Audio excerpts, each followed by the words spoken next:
welcome to Aswan! Have you ever seen an ancient Egyptian twin temple? Sounds enigmatic? Let's explore the unique temple of the Crocodile god in Kom Ombo and learn more about its history.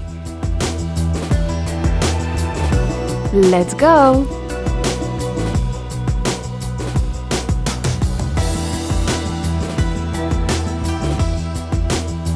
Kom Ombo is located 45 kilometers north of Aswan.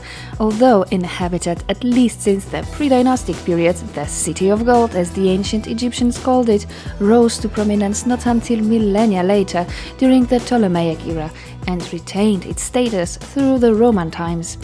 From around the 3rd century BCE, it was one of the most important Egyptian religious centers and the capital of the Yombite nome.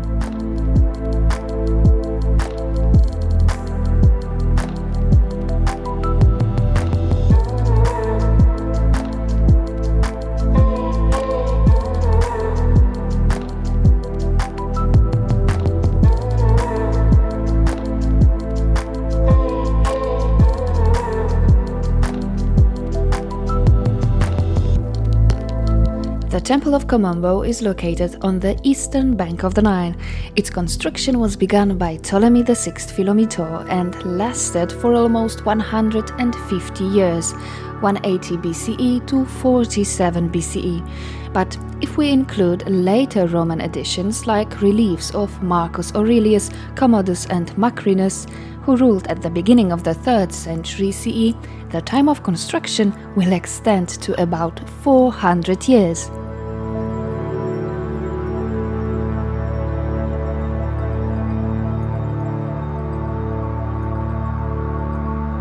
These imposing twin entryways to the first hypostyle hall instantly give us a hint of the temple's quite uncommon double layout.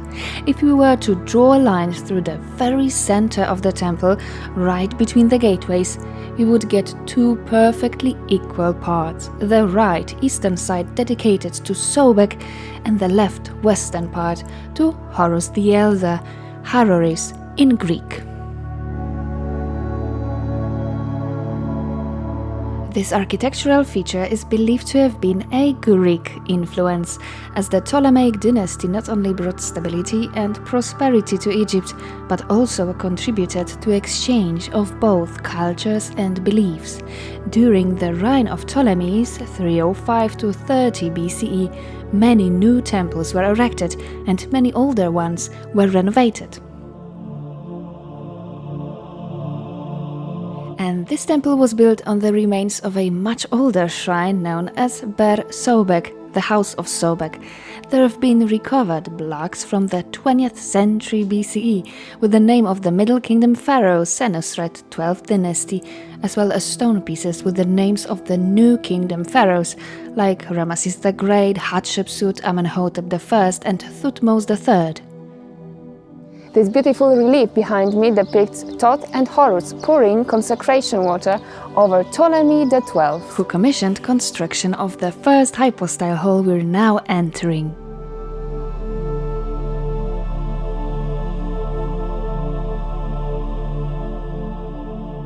It features 15 pillars, 3 rows of 5 with exquisite lotus, papyrus and palm-shaped capitals, which in fact during the Ptolemaic times became so developed and richly decorated. This is actually one of the symbols of Ptolemaic architecture. You can see another great example of such columns in one of my previous episodes about Philae. On the huge stone ceiling slabs, as well as on the upper parts of columns, we can still see representations of Nekhbet and Wadjet, goddesses of Upper and Lower Egypt. On the pillars we can also see a carved band of 2 hieroglyphs, Ankh symbolizing life and Vas scepter symbolizing power and domination. They separate the images of goddesses from the scenes depicting the worshipping and offering-making pharaoh.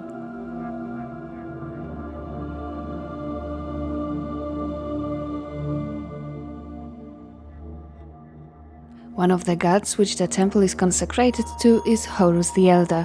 In this form, Horus' main roles were the protection of mud, hence the title the Son of Truth. He was also a god of medicine and naturally perceived as the patron of pharaohs. Horus the Elder was also a god of light.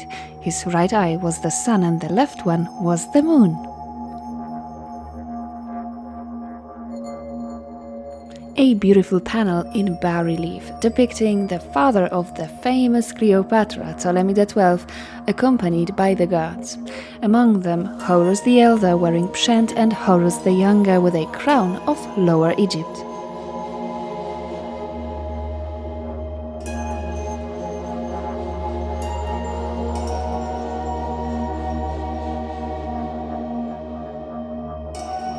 And here's the second major god, the crocodile-headed deity Sobek. He was first mentioned already in the Old Kingdom pyramid texts, but at that time was only associated with the Nile River, its fertility and dangers. However, about 500 years later, in the 19th century BCE, the Middle Kingdom pharaoh Amenemhat III began to be interested in the Fayum region, the religious capital of Sobek. Since then, the crocodile god was beginning to merge with some of the most significant gods, like for example Horus, hence some of the Middle Kingdom names of the pharaohs and royal family members: Sobek Hotep, Sobek Emsaf or Sobek Neferu.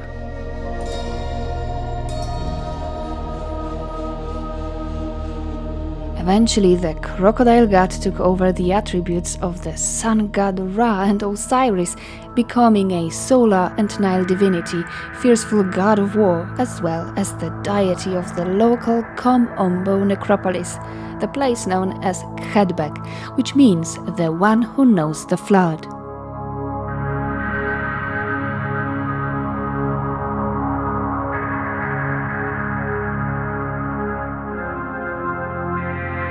Especially during the Ptolemaic period, Sobek was perceived as the one embracing almost all major divine attributes: primeval creation, kingship power, military prowess, fertility, and resurrection.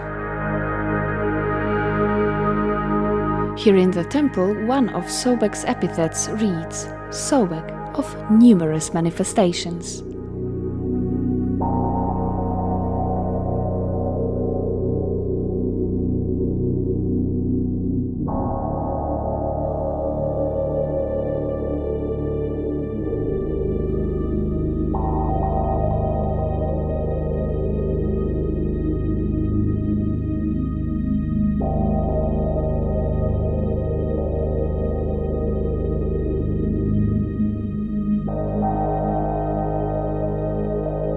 When the temple was still operational, it always housed a living sacred crocodile.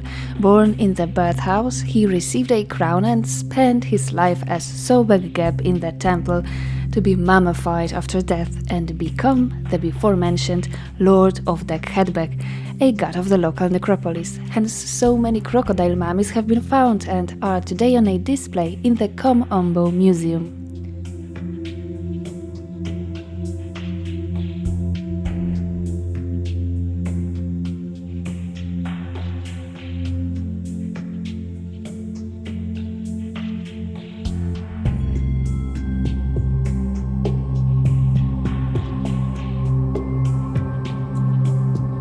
We passed through the inner Hypostyle hall, 3 antechambers, and reached the heart of the temple.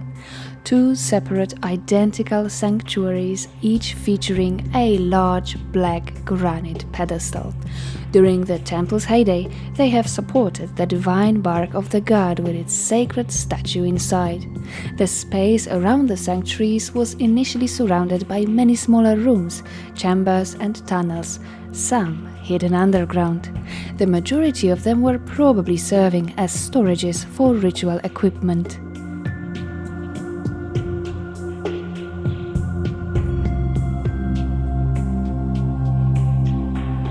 It's believed that the secret passage located in between the sanctuaries, you can see its remains right now, led to the underground secret chamber, which allowed the priests to serve as oracles, listen to pilgrims' petitions, and deliver the god's will.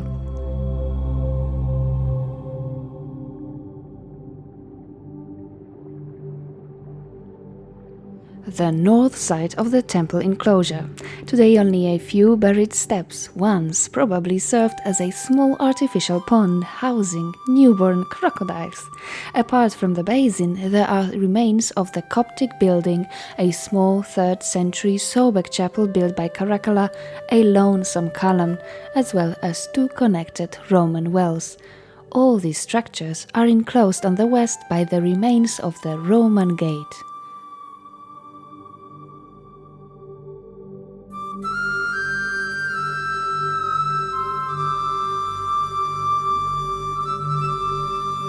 The large well is almost 15 meters deep and, when discovered, was found to contain many ancient treasures, like, for example, a limestone head of probably Marcus Aurelius, a half-meter-long arm of a statue, altars, Roman lamps, columns, and human remains.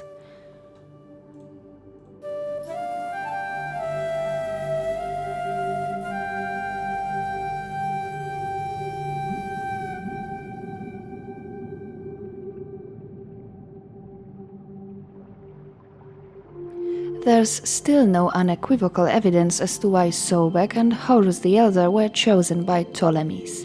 The most credible theory states that in order to please the priesthood and the nobility, a local god of Kom Ombo, Sobek, has been chosen for the patronage of the new temple.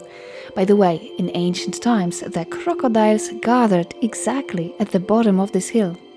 The second divinity, Horus the Elder, might have been selected because of his connotation with kingship, a clever way of legitimization of Ptolemy's power in the region.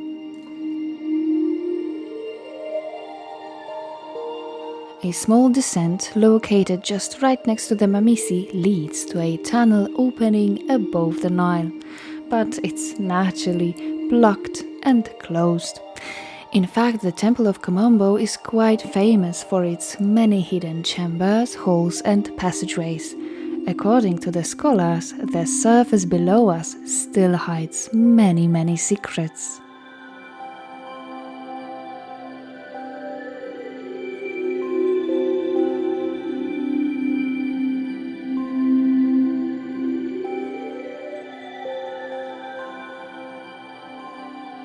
We're heading now to the northern corner in the outer corridor, as it features the most famous relief in the temple, known as surgical instruments. Actually, the secret knowledge acquired for centuries by ancient Egyptians was very often depicted on the walls of the temples built by Ptolemies.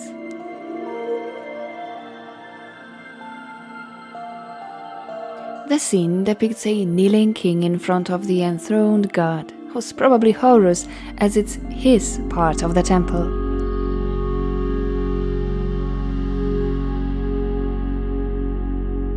In between them are 2 sitting goddesses and an offering table with what have been interpreted as the surgical instruments.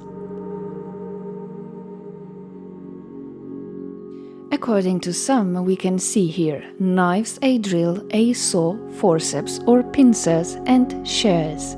It's actually not surprising, as ancient Egyptian medicine was highly developed and Egypt was famous for it. Even in Homer's Odyssey we can read, "In Egypt the men are more skilled in medicine than any of humankind." Unquote. Ancient Egyptians were excellent at healing luxations, fractures, dislocated bones, and they successfully conducted even highly complicated procedures like cranial trepanation. But obviously, faith was as much important.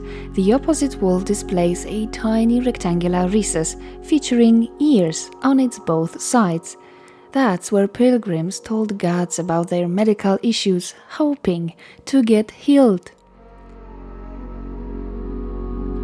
Though the prayers might have been helping, the ancient Egyptians were constantly developing their surgical and medical knowledge. The oldest known prosthesis ever discovered belonged to the daughter of the ancient Egyptian priest from the New Kingdom period. It's a right big toe made of wood and bound with leather pieces. It was found in the Theban necropolis.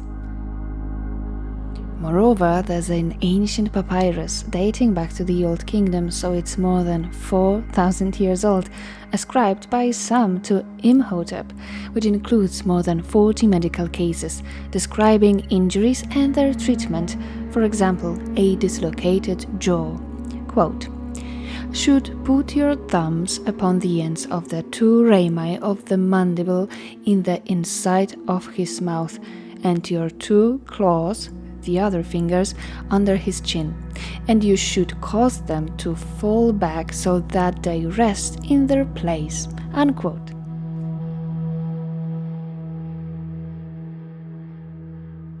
The eastern wall of the outer corridor shows us, for Egyptian art, quite a brutal scene. Above the line of king's armless enemies, a lion is fed with their severed limbs. We can see a full arm that he devours. Though there's no solid proof that Ptolemies punished their enemies in this exact way, you have to admit this image serves its purpose, which is a statement of power.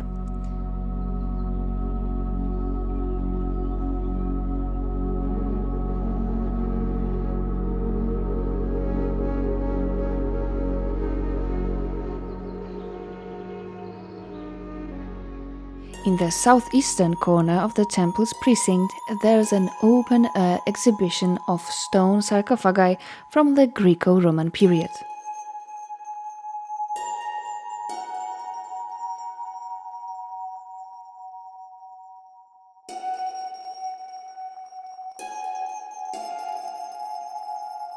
Just right next to it is a picturesque 5 by 3 meters chapel of Hathor, built by the Emperor Domitian, 81 to 96 CE. Interestingly, dozens of crocodile mummies have been discovered inside this chapel, and it served for a long time as a small crocodile museum, showing mummies behind glass containers. Today, the chapel is closed and the new museum is 200 meters west of the temple, but filming there is of course strictly forbidden.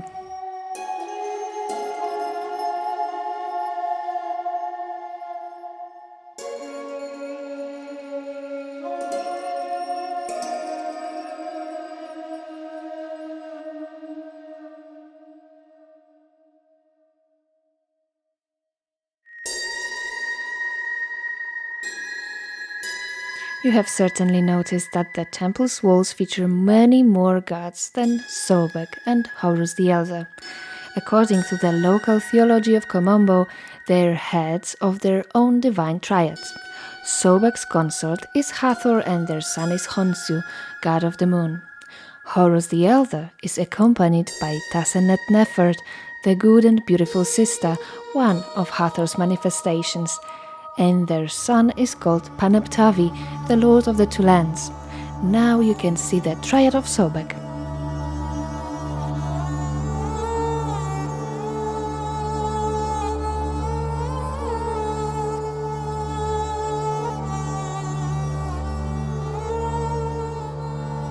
However, the theology of the place is quite complicated. Sobek and Horus don't have an equal brother-to-brother relation. On the level of the local theology, Sobek is Horus's and Tassenet-Nefert's son, so he's Paneptavi, having with his sister wife Hathor, as she's also a child of Horus and Tassenet-Nefert, a son Khonsu. However, ancient Egyptian gods are almost always multidimensional, and also here deities of Kom Ombo can be perceived as primordial gods. Horus the Elder and his wife become Shu and Tefnut, primeval god of air and goddess of moisture. Sobek is their son and becomes Geb, god of earth. Hathor is their daughter and becomes Nut, goddess of the sky. And finally their son Khonsu becomes Osiris, who is in turn a mythological father of Horus the child, obviously. Oh gosh.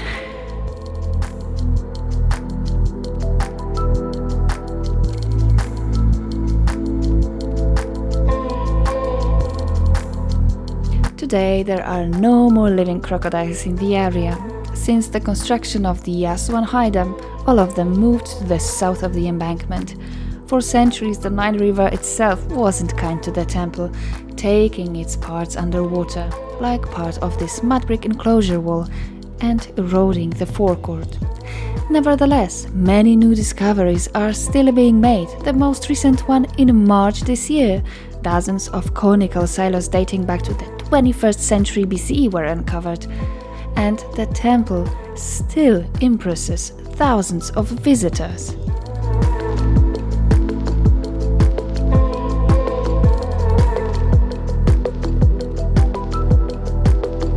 Thanks for watching. To stay tuned, please tap the subscribe button and help my channel grow by commenting and sharing my content with your friends.